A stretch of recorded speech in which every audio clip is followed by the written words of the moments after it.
அஸ்ஸலாமு அலைக்கும் வரஹ்மத்துல்லாஹி வபரகாத்துஹு.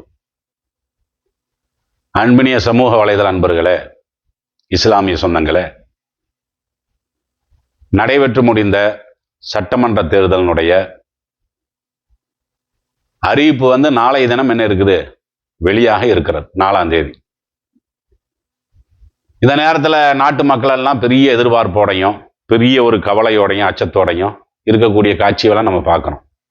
நம்ம ஓட்டு யாருக்கு ஓட்டு போட்டோமோ அவர் ஜெயிச்சிருவாரா, நாம விரும்பாத ஆட்சிக்கு வந்தால் நம்மளுடைய நிலைமை என்ன ஆகும், நம்மளுடைய சமுதாயத்தினுடைய நிலைமை என்ன ஆகும், இப்படியான அச்ச உணர்வு, அதே மாதிரி ஒரு ஆர்வம், தேடல் எல்லாத்துக்குமே என்ன செய்யுது, இருந்து கொண்டு இருக்கிறது. இந்த நேரத்தில் ஒரு முஸ்லீம் இது மாதிரியான சந்தர்ப்பத்தில் அவர்களுடைய நடவடிக்கை எப்படி இருக்கணுங்கிறத என்ன செய்யணும், தெளிவான முறையில் புரிந்து கொள்ளணும். ஏன்னா நாம ஒரு மார்க்கத்தை பின்பற்றோம்.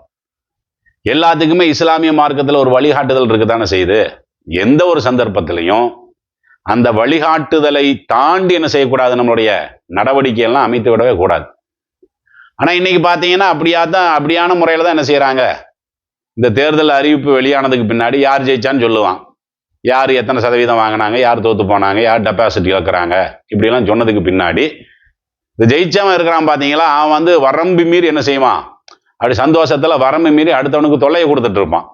சந்தோஷத்தை கொண்டாடுறது வேற, அவன் ஜெயிச்சுட்டான், அவன் எதிர்பார்க்கக்கூடிய ஆள் ஜெயிச்சுட்டா என்ன பண்ணுவான், யாரெல்லாம் அதுக்கு எதிராக ஓட்டு போட்டாங்களோ, ஏன்னா அவன் பேசியிருப்பான்ல தேர்தலுக்கு முன்னாடி, இவர் தான் ஜெயிப்பார் அவர் தான் ஜெயிப்பான்னு பேசியிருப்பான்ல, அப்போ அவனையெல்லாம் போட்டு என்ன செய்வான், கடுமையான முறையில் இழிவுபடுத்தி மட்டப்படுத்தி இவர்கள்ட்ட தான் எல்லா விதமான திறமையும் இருக்கிற மாதிரியும், இவர்களைத்தான் நாட்டு மக்களை நம்பி இருக்கிற மாதிரி என்ன செய்வாங்க, அப்படியெல்லாம் வரம்பு மீறி நடக்கக்கூடியவர்களெல்லாம் பார்க்குறோம். ஒரு புறத்தில் தோல்வியை சந்தித்தவர்கள் என்ன செய்வாங்கன்னா, அவன் தலை காட்டுறதுக்கு என்ன செய்வான், அவன் வெக்கப்பட்டுட்டு இருப்பான். ஏன்னா அந்த அளவுக்கு அவன் முட்டு கொடுத்துருப்பான். இந்த தேர்தல் நடக்கிறதுக்கு முன்னாடி என்ன செய்வான், இவர் தான் வருவார் அவர் தான் போவாருன்னெல்லாம் என்ன செய்வான், ரொம்ப முட்டு கொடுத்துருப்பானா, கடைசியில் தேர்தல் அறிக்கையில் இவன் ஓட்டு போட்டாலும் வந்திருக்க மாட்டார். அது அவனுக்கு இழிவாய் போயிடும். நம்ம இப்போ தலையில் வெளியே காட்டினோம்னா நம்மளை கிண்டல் பண்ணுவாங்கல்ல அப்படின்னு சொல்லி அவர்களுடைய நிலைப்பாடு என்ன செய்யும், அது அப்படி இருக்கும். அப்ப இதுதான் உலகத்துல நம்ம என்ன செய்யறோம், எல்லா நாட்டிலையும் இந்த மாதிரியான ஒரு சூழ்நிலையை தான் நம்ம பார்க்கிறோம்.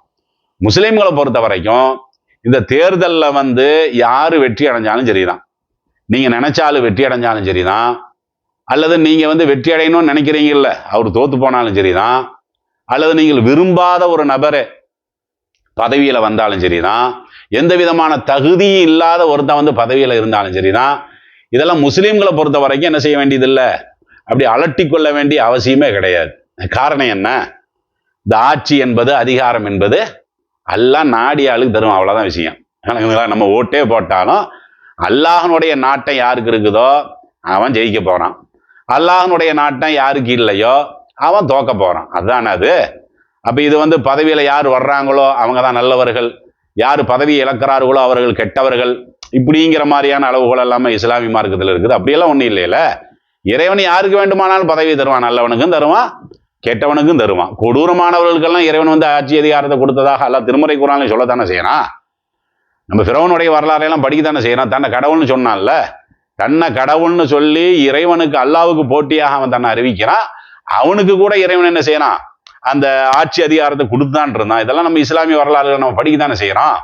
அப்ப இதெல்லாம் நம்ம என்னத்தை புரிந்து கொள்ளணும், இந்த மாதிரி யார் ஆட்சியில வந்தாலும் சரி, இதெல்லாம் இறைவன் நான்னா இவன் ஜெயிச்சுட்டான் அவ்வளவுதான், இறைவன் நான்னா அவன் தோத்துட்டான் அப்படின்னு சொல்லி எளிதாக கடந்தனமே தவிர, அதையெல்லாம் நினைச்சுக்கிட்டு நம்ம என்ன செய்யக்கூடாது, பெரிய அளவுக்கு வருந்த வேண்டிய அவசியமும் இல்லை, ஆனந்தத்துல நம்ம என்ன செய்ய வேண்டியதுல குத்தாட்டம் எல்லாம் போட வேண்டிய அவசியமும் கிடையாது. குர்ஆன்லயே எல்லாம் சொல்லி காட்டுறான்ல, குலில்லாஹும்ம மாலிக்கல் முல்கி தூத்தியல் முல்கு மன் தஷா. அல்லாஹ் நபிகள் நாயகத்தை சொல்றான், எஜமானனுக்கெல்லாம் எஜமானனே, அதிகாரிக்கெல்லாம் பெரிய அதிகாரியே அப்படின்னு சொல்லிட்டு அல்லாவே என்ன சொல்றான்னு கேட்டா, நீ நாடி ஆளுக்கு அதிகாரத்தை நீ கொடுக்கிறாய், தன்சியல் முல்க மிம்மன் தசா. இறைவன் நாடிய ஆளுக்கு அவனுடைய பதவியை என்ன செஞ்சிடறான், பறித்து விடுகிறான். நான் யாருக்கு நாடுறனோ அவனுக்கு நான் பதவியை தர்றேன், நான் யாருக்கு நாடுறனோ அவனை பதவியிலிருந்து நான் என்ன செஞ்சிடறேன், கீழே இறக்கிடுறேன். இப்படி எல்லாம் குர்ஆன்ல எல்லாம் சொல்லத்தானே செய்யறான். தசா, அல்லாஹ் நாடியவர்களை அந்த பதவியின் மூலமே என்ன செஞ்சிருவான்னா கண்ணியப்படுத்திடுவான். தில்லு மன் தஷா, அல்லாஹ் நாடியவர்கள் அந்த பதவியை கொண்டு என்ன செஞ்சிருவான்னா இழிவுபடுத்திடுவான். இந்த பதவி நம்ம சொல்றோம் பாத்தீங்களா, பதவியை வந்து அல்லாஹ் ஒருத்தனுக்கு கொடுக்கறதுக்கு ரெண்டு நோக்கமா. ஒண்ணு என்ன, இந்த பதவியின் கொடுப்பதின் மூலமாக அவனுடைய அந்தஸ்தும் உயரும், இன்னும் சில பேர்த்துக்கு பதவியை கொடுத்துருவான். அந்த பதவியை வாங்கிட்டு அவன் படாத பாடுபடுறது அவன் இருக்கான் பாத்தீங்களா. என்னதுக்குடா நம்ம இவனை வந்து தேர்வு பண்ணோம்னு சொல்லி ஓட்டு போட்டவனே என்ன செய்வான், இந்த ஒரு அரக்கிற்கனையா நம்ம வந்து தேர்வு பண்ணோம் அப்படின்னு சொல்லி இவனே வந்து யாருக்கு ஓட்டு போட்டானோ அவனை விமர்சனம் பண்ணக்கூடிய அளவிற்கு இழிவையும் சந்திச்சிருவான். யாரு, இந்த பதவியை வந்து யாருக்கு அல்லாஹ் கொடுக்குறானோ அந்த பதவியை பெற்ற சில பேர் வந்து கண்ணியமும் அடைஞ்சிருவாங்க. ஏன்னா இந்த தேர்தலுக்கு முன்னாடி என்ன செய்வான்னா அந்த அளவுக்குலாம் பேசியிருப்பான்ல, நான் வந்தால் அதை செய்வேன், இதை செய்வேன், உங்களுக்கு அது இலவசமா தருவேன், இது இலவசமா தர்றேன்னு என்னமோ அவனுடைய கையிலிருந்து எல்லாம் கொடுக்குற மாதிரியும். அரசாங்கத்துல என்ன இருக்குதுங்கிறது சொல்லப்போனா ஆட்சி செஞ்சிருக்கிறான் பாத்தீங்களா, அவனுக்கு வேண்டுமானாலும் என்ன செய்யலாம், ஓரளவு அவனுக்கு இலவசத்தை அறிவிக்க முடியும். ஏன்னா அவனுக்கு இருப்பு என்னன்னு தெரியுமில்ல, எனக்கு என்ன தெரியும், உங்களுக்கு என்ன தெரியும். நான் வாட்டுக்கு வந்து தேர்தலில் நிற்கிறேன்னு சொல்லி வேட்பாளராக இருந்துகிட்டு நான் ஆட்சி வந்ததுக்கு பின்னாடி நான் அதை செய்வேன் இதை செய்வேன்னா எனக்கே அரசாங்கத்தில் என்ன இருக்குன்னு தெரியாத. அப்ப நான் எப்படி உத்தரவாதம் கொடுக்கறது? அப்ப இப்படியான உத்தரவாதங்களை எல்லாம் கொடுத்துட்டு பதவிக்கு வருவான். வந்ததுக்கு அப்புறம் தான் என்னது டப்பா டான்ஸ் ஆடுன்னு சொல்லுவாங்க பாத்தீங்களா. அதுக்கப்புறம் ஒன்றும் இல்லை, இப்போ இந்த தேர்தலே பார்க்குறீங்க, விஜய் நீங்கள் பார்க்குறீங்கல்ல, இப்போ ஏற்கனவே ஒரு கேஸு கிடைக்கிறதுக்கே வந்து படாத பாடுபட்டு இருக்கோம். எத்தனாயிரம் ரூபா லஞ்சத்தை கொடுத்தாவது வாங்கி நம்ம என்ன செய்வோம், ஹோட்டல் நடத்தணுவோம் அப்படிங்கிற அடிப்படையில் அவ்வளோ சிரமமாக இருக்கும்போது இப்போ வந்து 6 கேஸ் என்ன செய்வானா வருஷத்துக்கு இலவசமாக தர, இப்படியெல்லாம் நீங்கள் அறிவிப்பு பண்ணதெல்லாம் பார்க்கத்தானே செய்கிறீங்க. அது நடக்கக்கூடிய சாத்தியமா? அது ஒன்றுக்கே இவ்வளோ இழுபறி இருக்கும்போது இப்போ இந்த ஆள் வந்து இப்போ பதவியில் வந்தார்னு வைங்களேன், ஒரு பேச்சுக்கு அப்படி பதவியே வந்தாலும் இதால் கொடுக்க முடியுமா? அப்படி கொடுக்கலன்னா இந்த வாக்குறுதியெல்லாம் நம்ம பார்த்துருக்கோம், நம்ம சும்மா விடுவோமா? நம்மளே வந்து கண்டிப்போமா இல்லையா? நம்மளே இது என்ன கேனத்தனமா என்னதுக்கு இந்த மாதிரியான அறிக்கையெல்லாம் கொடுத்தேன் நம்ம அப்ப கேட்போம்ல. இதான் இழிவுங்கிறது. இது புரியறதுக்கு தான் நான் இந்த உண்மையை சொல்றேன். இது உதாரணத்துக்கு இந்த ஆளை சொல்லல, ஏன்னா இந்த ஆள் வந்து எல்லாமே தெரிஞ்சு வச்சிருக்கிறாங்களா, அப்படிதான் பிரம்மாண்டமா இன்றைக்கு பேசப்படுகிறது. அதுக்காக நான் இந்த உதாரணம் சொல்றேன். அப்ப என்ன இறைவன் என்ன சொல்றான்னு கேட்டா, எஜமானனுக்கெல்லாம் எஜமான நான் தான். அல்லாஹ் நாடிய ஆளுக்கு பதவியை கொடுப்பான், நாடிய ஆளுக்கு அந்த பதவியை விட்டு என்ன செஞ்சிருவான், இறக்கிடுவான். இந்த பதவியின் மூலம் நாடிய ஆளுக்கு வந்து அல்லாஹ் கண்ணியத்தையும் கொடுத்துருவான், நாடிய ஆளுக்கு அல்லாஹ் வந்து இழிவையும் ஏற்படுத்திடுவான். பியதிக்கல் ஹைரு, ஏன்னா எல்லா நலவும் அந்த அல்லாஹனுடைய கையில் இருக்கிறது. இன்னகலா குல்லி ஷையின் கதீர், அவன் எல்லா விதத்திலையும் சக்தி பெற்றவனா இருக்கிற காரணத்தினால அவன் நினைச்சா யாரையும் ஆட்சியில கொண்டு வருவான், அவன் நினைச்சா யாரையும் கீழே இறக்கிடுவான். 3வது அத்தியாயத்துல 26வது வசனத்துல இருக்குதா இல்லையா? அப்ப இதை நம்ம என்ன செய்யணும்னா முதல்ல மனதில் வைத்துக் கொள்ளணும். யார் வெற்றி அடைஞ்சாலும் சரி, யார் தோல்வி அடைஞ்சாலும் சரி, நம்ம ஓட்டு போட்டால் வெற்றி அடைஞ்சிட்டாருன்னு சொன்ன உடனே நாம் அப்படி ஆனந்தத்தில் என்ன செய்யறது, அப்படி குதிக்கிறது. அதுக்கு எதிரானவர்கள் யாரெல்லாம் ஓட்டு போட்டாங்களோ அவங்களை கேலி பண்றது, கிண்டல் பண்றது. நீங்க முஸ்லீம் சமுதாயத்திலே நம்ம அப்படியெல்லாம் பார்க்கிறோம்ல.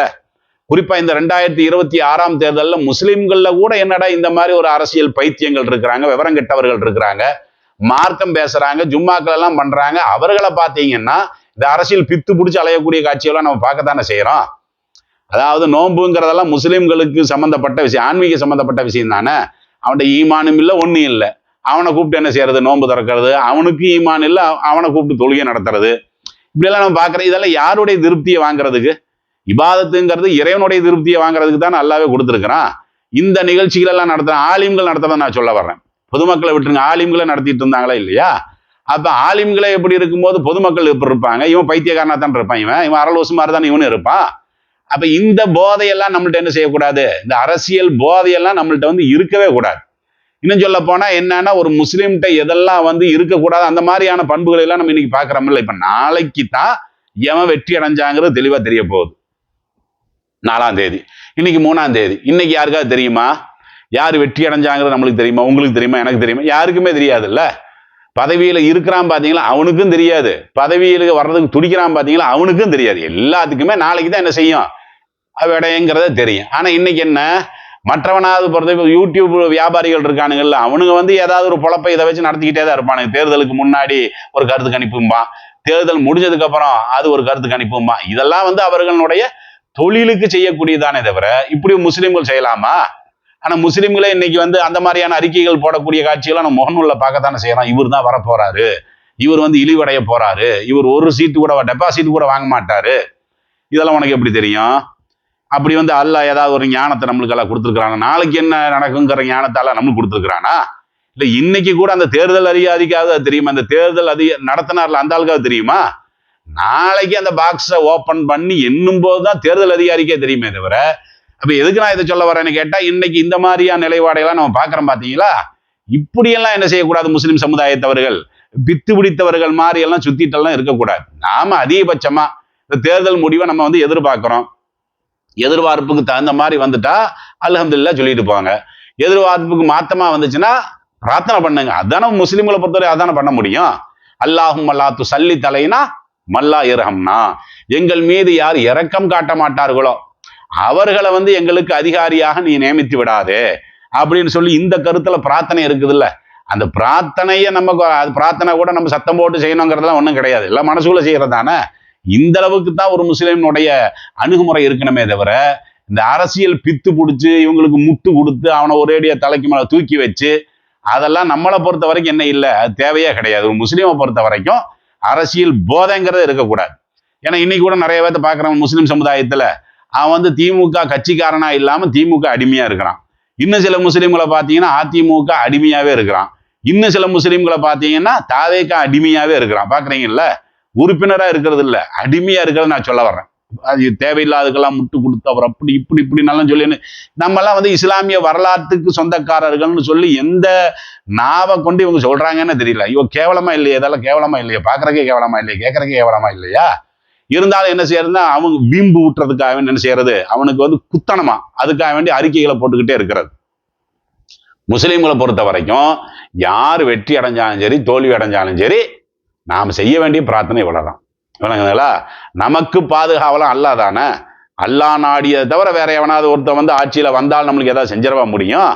அல்லா நாடாம எவனாவது வந்து நம்மளுக்கு வந்து ஏதாவது உரிமைகளை கொடுத்துடவா முடியும்? அப்படியெல்லாம் ஒன்றும் கிடையாது இல்ல. அதனால இந்த அளவுக்கு முஸ்லீம்களுடைய அணுகுமுறை இருந்தால் போதுமானது. இது போக பொதுவான ஒரு அறிவுரை இருக்கிறது. என்ன அறிவுரை?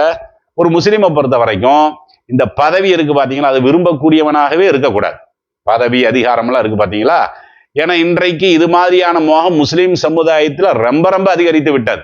நான் இந்த முதல்வர் பதவி, இந்த பதவியை நான் சொல்ல வரல, பள்ளிவாசலுடைய தலைவர் அது ஒரு தேர்தல் நடத்துறாங்கல்ல, செயலாளருக்கு தலைவருக்குனால தேர்தல் நடத்துறாங்க. நீங்க பள்ளிவாசலுக்குள்ளேயே அரசியல் வந்துருச்சா இல்லையா? அதுக்கே வம்பு சென்று போட்டு இருக்கிறாங்களா இல்லையா? நாங்க வந்து தலைவராக வந்தா நாங்க இதை செய்வோம் நாங்க அதை செய்வோம். மக்கள் பணியை வந்து யாரு வந்தாலும் செய்யணும். நான் வந்தா இதை செய்வேன் நான் வந்தா இதை செய்வேன்னு சொல்லி ஏதோ இந்த அரசியல் கட்சிக்காரன் இந்த இலவசம் அறிவிக்கிறான் பாத்தீங்களா, அந்த மாதிரியான சூழ்நிலையில எல்லாம் இன்றைக்கு பள்ளிவாசல் தேர்தல்கள் என்ன இருக்குது போய்கொண்டிருக்கிறது. அந்த அளவுக்கு வந்து இந்த பதவியை விரும்பக்கூடியவர்களாக நாம என்ன செய்யறோம்னா மாறிட்டோம்.